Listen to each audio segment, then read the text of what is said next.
തിരുവനന്തപുരം മുസ്ലിം അസോസിയേഷന്റെ ആഭിമുഖ്യത്തിൽ വിവിധ മുസ്ലിം സംഘടനകളും ജമാഅത്തുകളും സംയുക്തമായി ഡോക്ടർ ശശി തരൂർ എംപിയെ അനുമോദിച്ചു.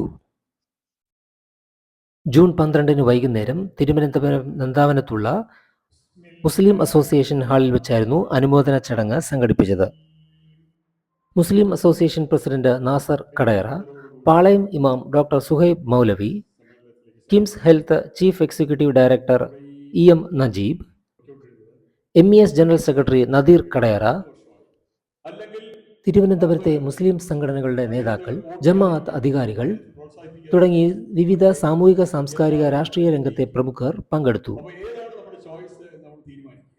നാലാമതും ബഹുമാനായ ഡോക്ടർ ശശി തരൂർ MP ലോകസഭയിലേക്ക് എത്തിയതിൽ വളരെ സന്തോഷമുള്ളവരാണ് നമ്മൾ എല്ലാവരും.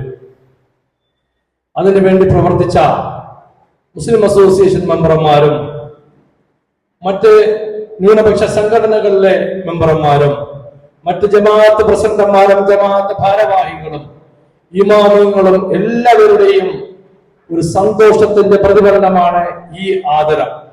നമ്മൾ ഇരട്ടി മധുരം അനുഭവിച്ച സന്ദർഭമായിരുന്നു ശശി തരൂർ സാറിന്റെ വിജയദിനം എന്ന് പറയുന്നത്.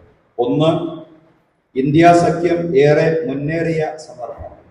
പലരെ ഞാൻ വിളിച്ചപ്പോൾ എനിക്ക് കിട്ടിയൊരു അനുഭവം, ഡോക്ടർ ശശി തരൂരോട് നിൽക്കുന്നു, എന്താണ് ചെയ്യുന്നത് എന്ന് ചോദിച്ചപ്പോൾ ഇവിടെ ഇരിക്കുന്ന പലരും എന്നോട് കൂടി ചോദിച്ചാൽ കുഴപ്പമില്ല, ഞങ്ങൾ ന്യൂനപക്ഷത്തിന്റെ ഒരു സാഹചര്യമായിട്ട് വോട്ട് ചെയ്യുകയാണ് എന്നാണ് പലരും എന്നോട് പറഞ്ഞത്. കാരണം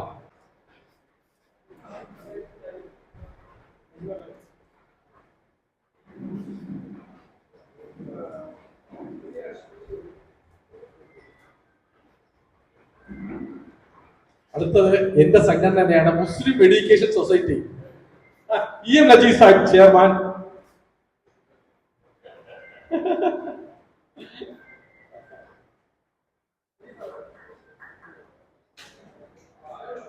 എല്ലാവരെയും കോർഡിനേറ്റ് ചെയ്ത് ഓരോരോ പള്ളിയിലും ഓരോരോ ജമാഅത്തിനും കയറ്റിക്കൊണ്ടുപോയി നിങ്ങൾ പലവരെയും എനിക്ക് കാണാൻ അവസരം ഉണ്ടായിരുന്നു. അപ്പോൾ ഞാൻ ചില മുഖങ്ങൾ കാണുമ്പോൾ എനിക്ക് അപ്പം തന്നെ ഓർമ്മ വന്നു, ഓരോരോ ജമാഅത്തിൽ കയറി ഓരോരോ പള്ളിയിൽ കയറി ഇഫ്താർ പങ്കെടുക്കാൻ സാധിച്ചത്. പക്ഷേ അതും ശരിക്കും നോക്കുകയാണെങ്കിൽ ദൈവത്തിന്റെ കടാക്ഷമായി പറയാം.